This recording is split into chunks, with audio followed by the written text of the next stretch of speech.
O contexto era o seguinte: o Império Romano foi dominando o mundo, dominou a Palestina, tinha uma religião predominante lá que era o judaísmo.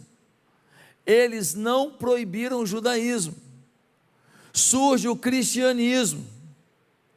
Roma, o Império Romano, entende que o cristianismo é o quê? É uma seita do judaísmo.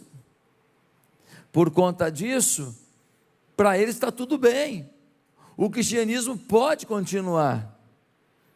Os judeus não gostaram disso, tentaram colocar para Roma que o cristianismo era uma coisa prejudicial, mas Roma não estava nem aí para isso, queria tocar para frente o seu domínio. Na verdade, o governo romano até protegia um pouco os cristãos da fúria dos líderes religiosos judeus. Só que um episódio acontece. Um imperador chamado Nero, um estadista apaixonado por construções, ele decide que precisa inovar, construir novas coisas, melhorar, empreender nas construções de Roma.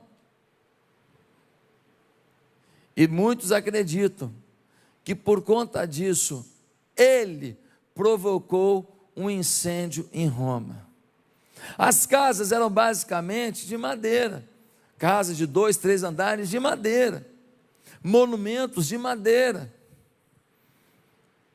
Alguém vai dizer, mas não tem uma prova de que foi Nero que botou fogo na cidade? Sim, mas a forma como agiu dá a entender isso. Por exemplo, o governo não foi acionado para tentar minimizar os focos de incêndio.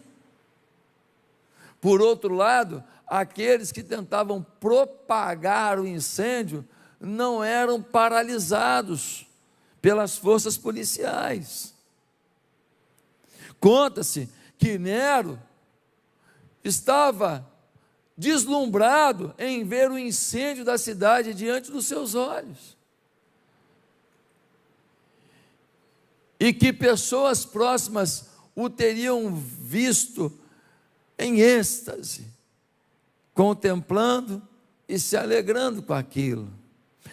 Não sei se é o fato, mas a grande questão é que o incêndio aconteceu. Nero, provavelmente satisfeito que agora, com a dinheirada que ele ganhava do mundo conquistado, ele queria conquistar uma coisa faraônica em Roma, aonde o seu nome seria ainda mais engrandecido. Só que os monumentos se queimaram, sim. Os locais de assistência médica, social, se queimaram, sim. As moradias se queimaram, sim ou não? O povo começou a reclamar. E de repente começa um forte comentário de que Nero estaria por trás daquilo. O plano começa a dar errado. Então o imperador romano, ele precisa de alguma saída, jogar na conta de alguém esse incêndio. E é nesse momento que ele acha um grande bode expiatório. Quem? Os cristãos. Então é espalhado que os cristãos colocaram fogo em Roma.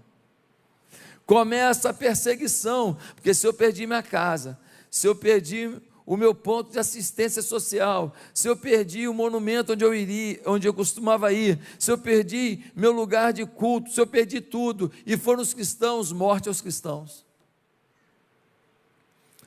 A perseguição começa.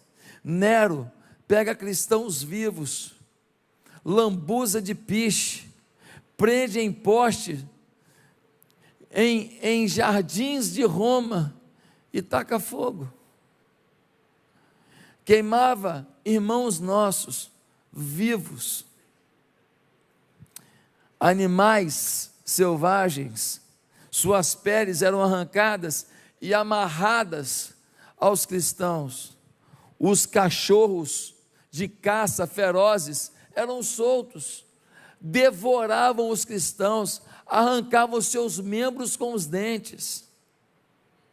Um show de horrores acontece em direção a gente que simplesmente amava Jesus.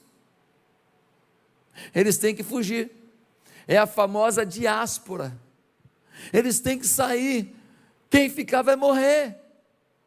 E então agora Pedro manda uma carta para essa turma.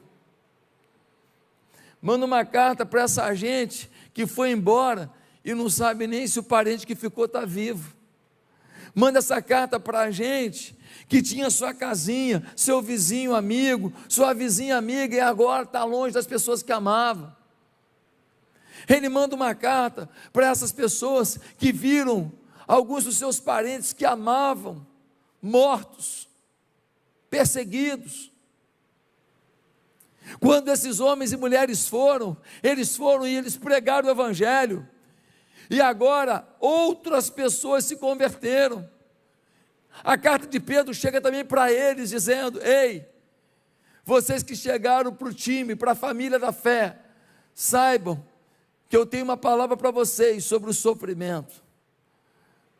E então, esse texto de hoje nos ajuda a entender claramente, de forma muito objetiva, alguns princípios para que a gente não deixe a angústia da vida tomar a nossa vida.